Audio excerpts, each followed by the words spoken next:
এই সিনেমাটা যদি বড় পর্দায় দেখানো হয় না, পশ্চিমবাংলার মধ্যে হিন্দু মুসলিম দাঙ্গা বেঁধে যাবে, দাঙ্গা। হ্যালো ফ্রেন্ডস, আমি অর্পণ। আজকের ভিডিওটা তোমরা বুঝতেই পারছো, দ্য বেঙ্গল ফাইলসের রিভিউ করব। বিবেক আগ্নেয়াত্রী পরিচালক, তার দম আছে, তার সাহস আছে, এটা যেমন বলবো ঠিক তেমনভাবে আর একটা কথাও বলতে চাই যে এই সিনেমাটা আজকের ডেটে দাঁড়িয়ে কতটা প্রাসঙ্গিক। আজকের যে ভয়াবহ পরিস্থিতি রয়েছে আমাদের ওয়েস্ট বেঙ্গলের বুকে, রাজনৈতিক যে প্রেক্ষাপটটা, যে অন্ধকারাচ্ছন্ন পরিবেশটা, সেটার কথা মাথায় রেখেও আমি বলছি যে ট্রেলারটা তো আজকে মুক্তি দেওয়া হয়নি অফিসিয়ালি গ্র্যান্ডারভাবে, যেটা স্ক্রিনিং করে মুক্তি দেওয়ার কথা ছিল। তোমরা সবাই জানি, সবাই অবজেকশন করেছে, উঠে চলে গিয়েছে, বাজে একটা পরিস্থিতি সৃষ্টি হয়েছে, আমরা সেটা দেখলাম। কিন্তু ভাই, ট্রেলার কি ওইভাবে আটকানো সম্ভব? এটা তো ডিজিটালি ইউটিউবে সবাই দেখে ফেলেছে, প্রায় প্রত্যেকে, যাদের বিশেষ করে পলিটিক্যাল জিনিসপত্র নিয়ে বেশি ইন্টারেস্ট রয়েছে। যেমন আমাদের রাজনীতি নিয়ে প্রচণ্ড ইন্টারেস্ট রয়েছে। পরবর্তীকালে এটাও দেখা যেতে পারে আমি কোনো পলিটিক্যাল কোনো চ্যানেল ওপেন করেছি, হতে পারে এটা, ঠিক আছে, শিওর বলতে পারছি না, বাট এটা হতে পারে। বাট আমি ওইসব বাদ দিচ্ছি। হিন্দু মুসলিমের ইমোশান নিয়ে ছেলে খেলা করা, কিংবা তাদের ওই ইমোশানকে কেন্দ্র করে সুরসুরি দিয়ে একটা জাতিকে উপরে তুলে দেওয়া আর একটা জাতিকে নিচে নামিয়ে দেওয়ার যে ব্যাপারগুলো, এইগুলো কি না করলেই হতো না? আমরা বাঙালি, আমরা হিন্দু, আবার অনেকে আছে মুসলিম, যারা আমার ভিডিও দেখছে, অনেকে হিন্দু আছে, অনেকে মুসলিম আছে, অনেকে শিখ, অনেকে আছে, অনেক জাতি ধর্ম নির্বিশেষে আমাদের ইন্ডিয়াতে প্রত্যেকে কিন্তু থাকে। সবারই আলাদা গুরুত্ব রয়েছে, প্রাসঙ্গিকতা রয়েছে, ধর্ম যার যার, উৎসব সবার, এটা আমরা বারবার বলি। সেখানে কিভাবে এই জিনিসগুলো দেখানো হয়, এবং সেখানে মানে ট্রেলারটা দাঙ্গার কথা বলছে, মানে রীতিমতো দাঙ্গার কথা বলছে, ওপেনলি বলছে, ঠিক আছে। যেখানে মহাত্মা গান্ধীর যে ক্যারেক্টারটা, সেই যে কথাবার্তাগুলো বলছে, মোহাম্মদ আলী জিন্না যে কথাবার্তা বলছে, কিংবা তাদের এগেনস্টে গিয়ে সৌরভ দাসের যে ক্যারেক্টারটা, গোপাল পাঠা, ঠিক আছে, সে যে কাজকর্মগুলো করছে, হিন্দুত্ববাদের প্রতীক, মা কালীর পূজারী, এবং মানে জিনিসগুলো তোমরা দেখেছো নিশ্চয়ই ট্রেলারের মাধ্যমে, যে কি কি জিনিসগুলো সেখানে দেখানো হয়েছে, কেন দেখানো হয়েছে।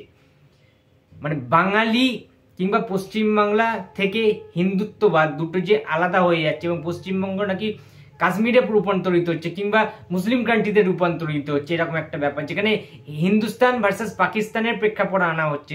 একজন বলছে পাকিস্তান জিন্দাবাদ, ঠিক আছে, বা ওই যে লাশ ফেলে দেওয়ার কথা, ওই যে গুলি করে দিচ্ছে পুলিশগুলো এক এক করে প্রত্যেকটা জায়গায়। গোপাল পাঠা যখন উগ্র মেজাজ ধারণ করছে, উগ্র সেই তার রণমূর্তি ধারণ করছে, তখন সবাইকে কেটে কেটে ফেলে দিচ্ছে সমস্ত মুসলিমদেরকে। ওই যে বিষয়গুলো এখানে দেখানো হয়েছে ট্রেলারের মধ্যে, সেগুলো কি যথাযথ আজকের প্রেক্ষাপটে? এটা দেখে কি মুসলিমরা রেগে উঠবে না? হিন্দুদের প্রতি আরো বেশি কি আক্রোশ জন্মাবে না? ভাই, এই দেশ, এই রাজ্য, এটা কিন্তু আমাদের রবীন্দ্রনাথ ঠাকুরের দেশ, নেতাজি সুভাষচন্দ্রের দেশ, মহাত্মা গান্ধীর দেশ। সুতরাং এই যে ব্যক্তিত্বরা, এই যে মহাপুরুষ যারা রয়েছেন, তারা প্রত্যেকে তো দেশের কথাটা ভেবেছেন না এন্ড অফ দ্য ডে। এটা কি মানতে হবে তো আমাদেরকে প্রত্যেককে। রবীন্দ্রনাথ ঠাকুর একজন বাঙালি ছিলেন, নেতাজি সুভাষচন্দ্র বসু একজন বাঙালি ছিলেন, ইন্ডিয়ার নাগরিক ছিলেন, একজন হিন্দু ছিলেন, মহাত্মা গান্ধী একজন মুসলিম ছিলেন। সবাই তো এই প্রত্যেকে যে তিনজনের নাম বললাম, তারা তো বাঙালি নয়, না হলেও বাঙালি, হিন্দু না হলেও, আমি বলতে চাইছি তারা তো সবাই ভারতের। পার্টিশানের ব্যাপারটা আলাদা ছিল, 46-এ যখন পার্টিশান হয়েছিল, তখন যে বেঙ্গল কিলস হয়েছিল, ঠিক আছে, বাঙালি হত্যা হয়েছে, ওই ব্যাপারটা ওই সময়টায়, ঠিক আছে, হিন্দুদের নেতৃত্ব দিয়েছিল গোপাল পাঠা, সেটা আমরা প্রত্যেকে জানি। বাট সেটাকে এইভাবে আজকের দিনে দাঁড়িয়ে দেখানোটা কি মানে সম্ভব? মানে টিএমসি ভার্সেস বিজেপি, ওই অ্যাঙ্গেলটা আরো কি প্রকটভাবে এখানে তুলে ধরা হলো না? আমি টিএমসি করি না, আমি বিজেপি করি, সেটা বড় কথা না, ঠিক আছে। পার্টি যে যার মতো নিজস্ব করতেই পারে, সবার একটা আলাদা পার্সপেক্টিভ থাকতেই পারে, সবাই এর আলাদা একটা ধারণা, একটা চেতনা থাকতে পারে। কিন্তু তাই বলে এইভাবে গোটা ট্রেলারটা ওভারঅল, যদি আমি ওই পোর্শনগুলো বাদ দিই, ধর্ম, জাতি, বর্ণ, পলিটিক্যাল জিনিসপত্রগুলো ওইগুলো যদি আমি বাদও দিই, ট্রেলারটা ভালো হয়েছে, কাট করা, গায়ের রক্ত গরম হয়ে যাচ্ছে, ট্রেলার হিসাবে ভালো হয়েছে। কিন্তু ভাই এই সিনেমাটা তো এখানে রিলিজ হবে না ডেফিনেটলি, এবং এই সিনেমাটা পশ্চিমবাংলায় তো ব্যান হচ্ছে। কিন্তু যেটা বিষয় সেটা হচ্ছে যে তাহলে কি বাঙালিরা যারা, কিংবা আমাদের এখানকার যারা লোকজনরা রয়েছে আর কি, যারা সিনেমা লাভার বেসিক্যালি, তারা কি ভিন রাজ্যে গিয়ে, বাইরের কোনো রাজ্যে গিয়ে এত টাকা খরচা করে বাইরে গিয়ে কি, বাইরের কোনো স্টেটে গিয়ে কি এই সিনেমাটা দেখবে? প্রশ্নের জায়গা হচ্ছে সেটা। ওভারঅল শাশ্বতর যে অ্যাক্টিং দেখলাম ভালো লেগেছে, মিঠুন চক্রবর্তী লাস্টের একদম সামান্য পোস্টারে অ্যাক্টিংটা বেশ বেশ ভালো লেগেছে।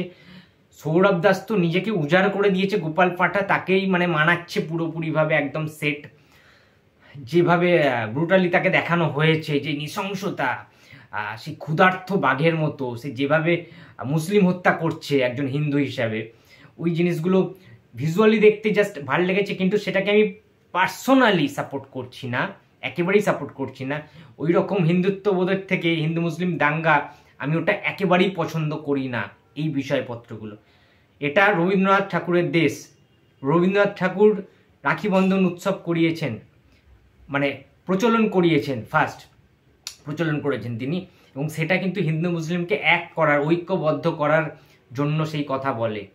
সেটা ঐক্যের প্রতীক, সেটা ঐক্যের প্রতীক রবীন্দ্রনাথ ঠাকুর সেটা আমাদের শিখিয়ে দিয়ে গিয়েছেন।